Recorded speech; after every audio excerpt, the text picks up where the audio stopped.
Chegou a hora da gente conversar sobre modelagem. Primeiro vem a pergunta: o que é modelagem? O que é o ato de modelar? E a gente pode investigar esse assunto pela perspectiva do software, só que isso acaba se confundindo em um monte de técnicas e formas de fazer. Então é melhor a gente dar um passo para trás, ter uma visão um pouco mais ampla e começar a ficar um pouco mais sensível do como que a gente aborda essa questão, né? O que a gente faz, o que não faz, principalmente o que é mais difícil. Qual o limite das coisas? Sabendo o limite, a gente não se perde em regras, né, do que fazer, de qual ferramenta utilizar, e a gente começa a colocar o nosso processo no centro da decisão e as nossas restrições, né, como delimitadores do que a gente pode fazer ou não. Modelagem é um assunto muito natural para nós humanos. Você sabe exatamente o que é modelar. Você fez isso quando você era criança. Todas as crianças aprendem através de modelagem. Ela modela o comportamento do adulto, modela os sons que o adulto emite. É assim que a gente adquire fala, é assim que a gente mexe, né, com toda a questão do nosso comportamento, a forma da gente interagir com o mundo. Isso porque quando a gente é criança, os nossos pais, os adultos que cuidam da gente, eles funcionam como uma extensão do nosso corpo. A gente experimenta o mundo através deles. Então a forma com a qual a gente consegue entender o mundo é modelando, é imitando, é copiando literalmente o que você está vendo. Na programação a gente tem um pouco de dificuldade de aceitar o processo de cópia. A gente quer geralmente criar o código, criar o modelo, criar a solução, e a gente esquece que toda criação começa de algum lugar. Ela tem alguma coisa antes, um contexto inicial. E muitas vezes a cópia nos fornece esse contexto inicial. Copiar é uma coisa muito importante, porque isso vai fazendo a gente interagir com a questão que a gente está tentando resolver. No caso do software, no caso de um código orientado a objetos, a gente está tentando reproduzir aquilo que a gente viu, e esse processo de reprodução vai fazer com que a gente descubra muitas falhas. Essa é a natureza do modelo. Todo modelo tem falha, todo modelo é limitado. Então quando eu copio alguma coisa, eu estou tentando reproduzir aquilo, eu estou modelando alguma coisa que eu vi. E é exatamente o processo de fazer que vai me revelar todos os detalhes, as circunstâncias, as nuances que são muito difíceis da gente falar a priori. O maior desafio quando o assunto é modelagem de software é o que a gente conhece como síndrome do arquiteto astronauta. Exatamente, eu tenho certeza absoluta que você já se deparou com isso. Essa síndrome se manifesta quando um arquiteto, um programador, alguém começa a refletir sobre um problema e começa a desenhar soluções imaginárias. Começa a criar caixinhas, a puxar setinhas, e a partir daí começa a ter uma sensação de que a organização das coisas está perfeita. Só que isso é impossível. E a ferramenta preferida dos arquitetos astronautas é o ML. Quantas vezes eu já me deparei com um modelo de software, com um ML super complexo, super rebuscado, que simplesmente deveria ser jogado no lixo, por uma simples questão. As pessoas colocam o ML no lugar errado da história. Colocam o ML como se fosse possível você programar, né, você desenhar as caixinhas que vão descrever as interações. E isso não acontece, simplesmente porque o ML não tem nem condicionais. Então, apesar de você conseguir representar relações, você não consegue representar fluxo. Para isso, você precisaria de outras coisas como diagrama de sequência, diagrama de estado e um monte de outras ferramentas que foram surgindo na tentativa de você conseguir ter uma forma de modelar software em um altíssimo nível sem nunca precisar escrever código. Sim, era essa a solução que os caras queriam naquela época. Na década de 90, o sonho era conseguir desenhar alguma coisa e fazer o computador simplesmente gerar aquilo que foi desenhado.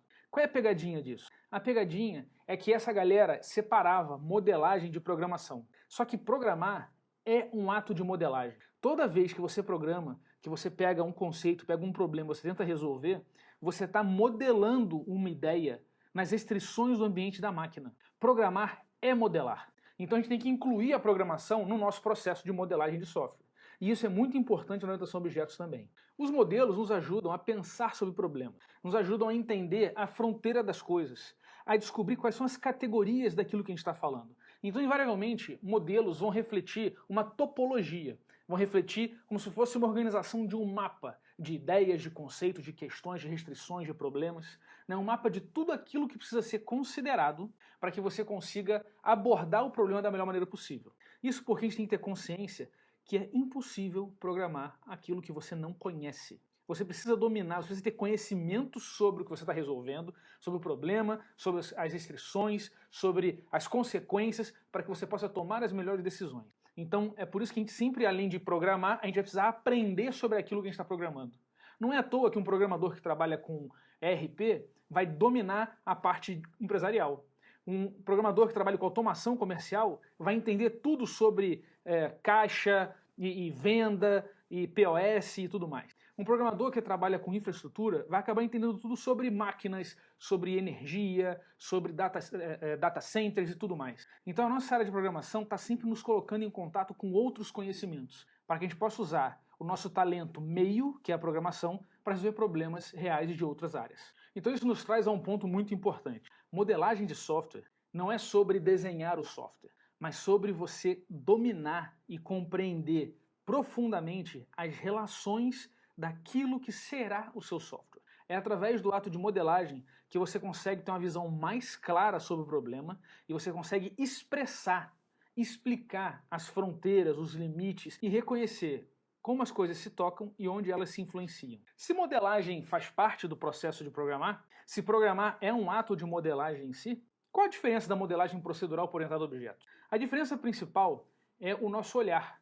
Na modelagem procedural, quando eu trabalho com código, uma abordagem procedural sobre o código, eu estou preocupado com o todo. O tempo inteiro você pensa na solução completa. E você faz isso intuitivamente. Tanto que é muito comum os programadores, na hora que entendem que eu tenho um problema que vai processar uma quantidade grande de elementos, a primeira coisa que vem à minha mente é o modelo adequado para isso é usar o for. E aí a primeira coisa que você escreve no seu código é um for. Você já passou por isso? Eu já passei e levei muito tempo para frear esse impulso e deixar o for de lado, porque ele não é importante. Em vez de eu ter uma abordagem global de saber como tudo vai acontecer, o desafio de orientação a objetos é que você passe a pensar localmente. Você pensa naquela classe, naquela entidade, naquela categoria, naquelas restrições e como ela interage com quem está do lado. Você não pensa no todo, você pensa nas partes, confiando que no tempo o todo vai ser muito maior do que a soma das partes. E é exatamente esse efeito que a gente consegue com orientação a objetos. Para a gente conseguir fazer esse desafio, existem muitas ferramentas de modelagem. E são ferramentas diferentes da que a gente costuma pensar quando pensa em software. Não são aplicativos, não são ferramentas de desenho, não é disso que a gente está falando. As ferramentas de modelagem, elas têm várias naturezas. As 5 ferramentas mais comuns que a gente usa para modelar software são a fala, a escrita, a visão, o tato e o código. E você pode perguntar, pô Henrique, mas e as técnicas de modelagem? Bom, as técnicas, elas servem na verdade para moldar o nosso comportamento ao encarar um problema. Porque é muito difícil para a gente olhar para uma questão e evitar que a nossa mente fique pulando de lugar para lugar. Então as técnicas de modelagem, a forma de fazer, ela visa, na verdade, lapidar o nosso comportamento, para que a gente respeite etapas e a partir daí a gente consiga ter uma visão cada vez mais clara sobre o problema, inclusive evitando o processo que é muito frustrante de você ficar refazendo as coisas porque descobre alguma novidade. Você pode ver esse exemplo com muita clareza na diferença entre pessoas que dominam a técnica do desenho e de pessoas que são intuitivas e desenham por habilidade natural, espontânea, porque cresceram fazendo isso. A pessoa que desenha intuitivamente, ela tem um espaço a partir da cultura dela, a partir do que ela tem hábito de fazer. Eu lembro quando eu era criança que eu fazia isso, eu conseguia pegar, por exemplo, uma figurinha qualquer, que eu tinha muito álbum de figurinha, e eu botava um papel A4 do lado e eu reproduzia aquela figurinha na escala do A4. Eu conseguia transportar os traços de um lado para o outro. Mas eu sempre tive muita dificuldade de criar a minha própria solução. Então veja que, apesar das pessoas dizerem que eu desenhava muito bem, eu não dominava a técnica do desenho. E a técnica do desenho, ela vai passar pelo processo de você primeiro fazer um esboço pequeno das áreas que vão ser ocupadas no papel, ainda mais de acordo com o que você está fazendo. Está fazendo uma pessoa, está fazendo um animal, então você cria círculos e cones e cilindros, e você cria sombras que depois você vai passar por cima para você garantir, antes de você começar, a proporção do que você está fazendo. E dessa maneira, você evita aquele problema que eu tinha quando eu era criança, de acabar o papel. Porque eu começava de um lado com muito detalhe e eu não conseguia ver qual era a fronteira do desenho. E aí acabava o papel e eu não conseguia completar o que eu estava fazendo. Veja que as duas formas permitem que você desenhe, mas uma menos sofisticada me impede de chegar onde eu queria.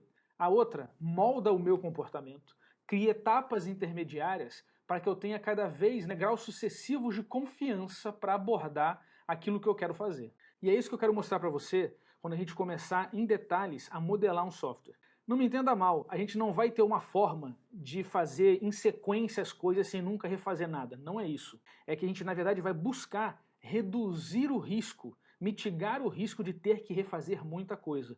Então a gente está aumentando a chance das etapas, né, do passo que a gente dá, ser um passo mais na direção de onde a gente quer chegar. Maneiro, né?